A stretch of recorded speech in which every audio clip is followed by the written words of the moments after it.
Hello student, आराधन degree कक्षा में आपका स्वागत है। आज हम करेंगे तृतीय वर्ष की गृह विज्ञान की कक्षा में ग्रह व्यवस्था की प्रक्रिया। जैसा कि मैंने पिछले वीडियो में आपको ग्रह व्यवस्था के बारे में बताया था कि ग्रह व्यवस्था क्यों जरूरी है। हमारे सारे उद्देश्यों को, लक्ष्यों को, सुख शांति और उन्नति विकास के लिए घर की जो व्यवस्था होती है उसको अच्छे से बनाए रखना जरूरी होता है। यही ग्रह व्यवस्था जो हम घर की जो व्यवस्था को बनाए रखते हैं उसके लिए कुछ नियम या कुछ प्रक्रिया होती है, उसको कहते हैं ग्रह व्यवस्था की प्रबंध प्रक्रिया कहा जाता है। यानी कि ग्रह व्यवस्था की जो ये प्रक्रिया है वह पारिवारिक जीवन की उन्नति और सफलता के लिए गृहिणी को प्रबंध प्रक्रिया की योजना बनाना, उसको समझना, जानना बहुत ही जरूरी होता है। और उन योजनाओं को और जितनी भी जो समझदारी या प्रबंध प्रक्रिया जो भी है उसको जानना और उसको अपने जीवन में उतारना बहुत ही आवश्यक होता है। यह निरंतर चलने वाली गत्यात्मक और परिवर्तनशील प्रक्रिया होती है। ये जो प्रक्रिया है वह गत्यात्मक व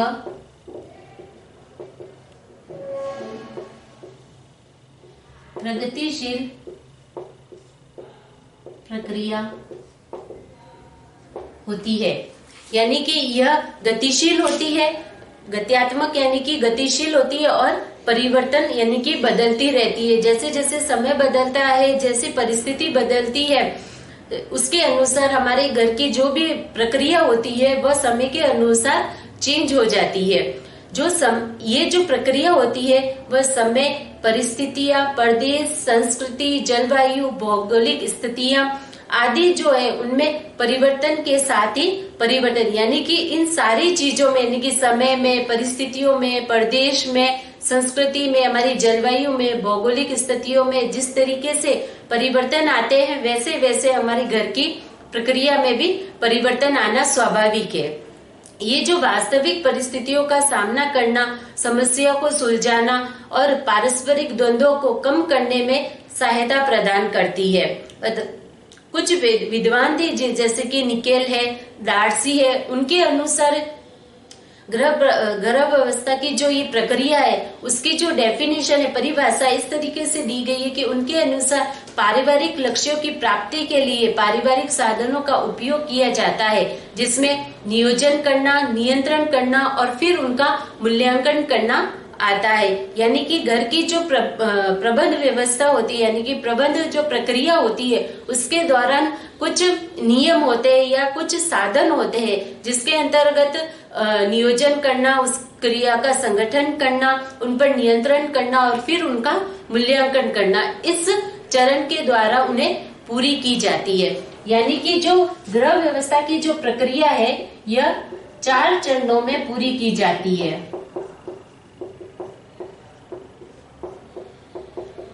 चार चरणों में यह पूरी होती है। पहली आती है नियोजन या योजना बनाना, ठीक है। सेकंड आती है संगठन, थर्ड आती है नियंत्रण, फोर्थ आता है मूल्यांकन करना। ये है 4 तरह के चरण, यानी कि ये 4 प्रक्रियाएं होती है जिसके द्वारा हमारे घर की व्यवस्था की जो प्रक्रिया होती है वह अच्छे से सुव्यवस्थित ढंग से हो सकती है। यानी कि जो व्यक्ति या मुखिया जो हमारे घर का होता है, घर की जो व्यवस्था को अच्छे से चलाता है, गृहिणी जो होती है, उसमें इन योजनाओं को या इन चरणों का ज्ञान होना बहुत ही जरूरी होता है। उसी के द्वारा प्रबंध प्रक्रिया को पूरा किया जा सकता है। तो सबसे पहले आती है हमारी नियोजन या योजना बनाना प्रक्रिया। यानी कि इसके अंतर्गत क्या किया जाता है, सर्वप्रथम जो हम कार्य कर रहे हैं उसकी योजना बना ली जाती है। यानी कि जो हम किसी भी कार्यक्रम को जैसे स्टार्ट करने वाले तो उसके कुछ दिन पहले हम उस कार्य की रूपरेखा बनाते हैं। योजना बनाना यानी कि कार्य की रूपरेखा बनाना, ये कहलाता है योजना बनाने या नियोजन करने, यानी कि किसी भी कार्य को जब हम करने जा रहे होते हैं तो उस कार्य को करने से पहले उस कार्यक्रम की हम क्या करते हैं, रूपरेखा तैयार करते हैं। यानी कि वह कार्यक्रम हमको किस तरीके से पूरा करना है, किस समय के बाद कौन सा व्यवस्था होनी चाहिए, किसके बाद कौन सा प्रोग्राम होना चाहिए। जैसे कि शादी की व्यवस्था है, घर में किसी बर्थडे सेलिब्रेशन की कार्यक्रम है, और 26 जनवरी, 15 अगस्त, इस तरीके के कई कार्यक्रम आते हैं जिनको संपादित करने को, उन कार्यक्रम को पूरा करने के लिए हमें क्या करनी चाहिए, पहले से ही उसकी योजना बनानी चाहिए कि उसके लिए कौन कौन सी चीजों की जरूरत होगी। सारी मतलब स्टार्टिंग से लेके उस कार्य के एंड तक की सारी जो भी योजना होती है उसको बनाना ही क्या कहलाता है, नियोजन करना या योजना बनाना। फिर आता है संगठन। संगठन के अंतर्गत आता है आपके मतलब क्रियाओं का निर्धारण करना, यानी कि जो भी हम कार्यक्रम कर रहे हैं उसका संगठन करना, यानी कि हमें उस कार्यक्रम में किन किन चीजों की आवश्यकता होगी या किस समय पे हमें कौन सी व्यवस्था को क्रियान्वित करना है, कौन कौन सी व्यवस्था को पूरा करना है, किन चीजों साधनों की आवश्यकता होगी, वह कहलाता है संगठन। यानी कि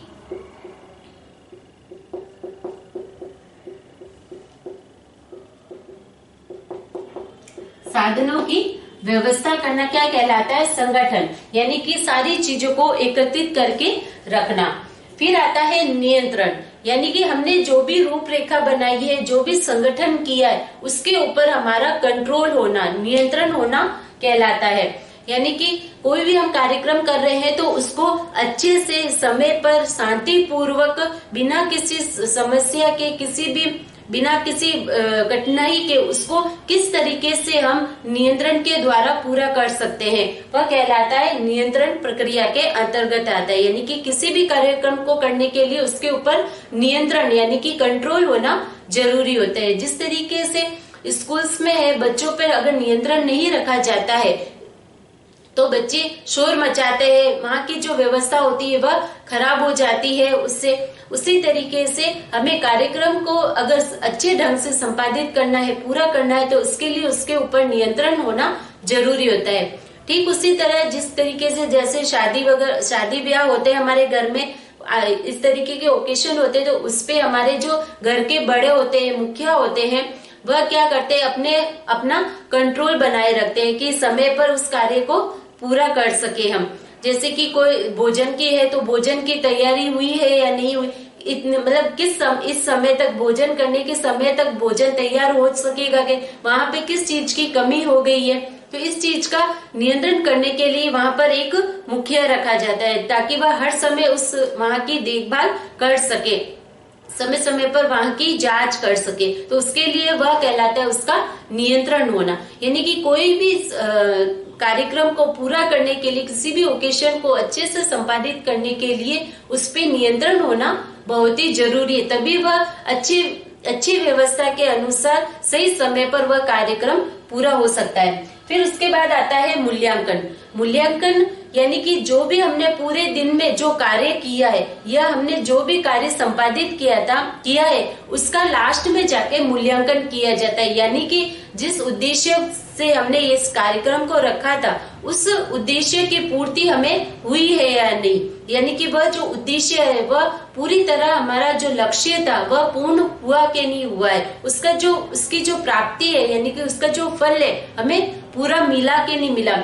उसका मूल्यांकन किया जाता है। और ये जो मूल्यांकन होता है ये पूरा संपादित होने के बाद ये जो हमने कार्यक्रम किया है उस कार्यक्रम में किस चीज की कहाँ पे कमी हुई है, समय हमारा कितना गया है, धन कितना व्यय हुआ है, या कहाँ पे हमें कठिनाइयां आई है, परिस्थितियां कैसी रही है हमारी, इस सब चीज का मूल्यांकन किया जाता है। और नए लक्ष्य जो हमारा लक्ष्य था उस लक्ष्य वह पूरा हो जाता है और उसके बाद जो नया लक्ष्य बनता है उसके लिए हम प्रिपेयर हो जाते हैं। यानी कि उस नेक्स्ट लक्ष्य को पूरा करने के लिए जो हमारे पुराने लक्ष्य में जो कमियां कठिनाइयां आई है उसको पूरा करते हैं हम नए लक्ष्य में। ये किसके द्वारा पूर्ण होता है, हमारे मूल्यांकन के द्वारा इसको पूरा किया जाता है। यानी कि जो आने वाले लक्ष्य है, अगले जो नए लक्ष्य है, उसमें हम हमारे जो पुराने लक्ष्य में जिस तरीके से कठिनाइयां और परेशानियां आई थी, वह की वह कठिनाइयां परेशानियां नए लक्ष्य में न बने, उसके लिए ये मूल्यांकन किया जाता है। तो इस तरीके से ये 4 चरण होते हैं जिनको पूरा करने से, यानी कि समय पर अच्छी तरीके से अगर इन 4 चरणों को पूरा किया जाता है तो भी हमारे घर की जो व्यवस्था होती है वह अच्छे से और पूर्ण रूप से संपादित होती है।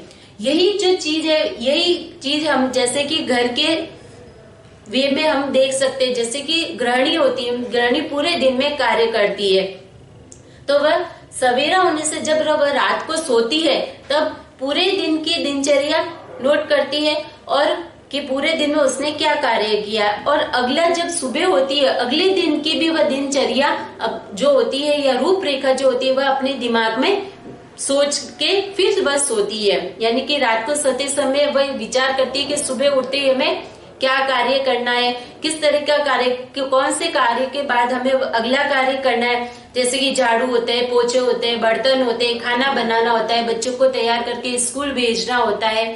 साथ में अगर कोई मेहमान आ जाता है अचानक तो उसकी व्यवस्था किस तरीके से करनी है।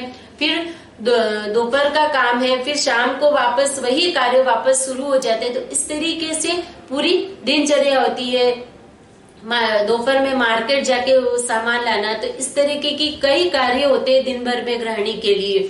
तो वह उस कार्य को यानी कि उस व्यवस्था को किस तरीके से अच्छे से चला सकती है, तो उसके लिए इन 4 चरणों का होना जरूरी है। यानी कि वह सोते समय उस चीजों की, यानी कि जो अगले दिन उसको इतने सारे कार्य करने होते हैं उसकी वह रूपरेखा अपने दिमाग में बिठा लेती है। यानी कि पूरे दिन में हमको कौन कौन से कार्य किसने समय में और किसके बाद कौन सा कार्य करना है वह सोच के सोती है।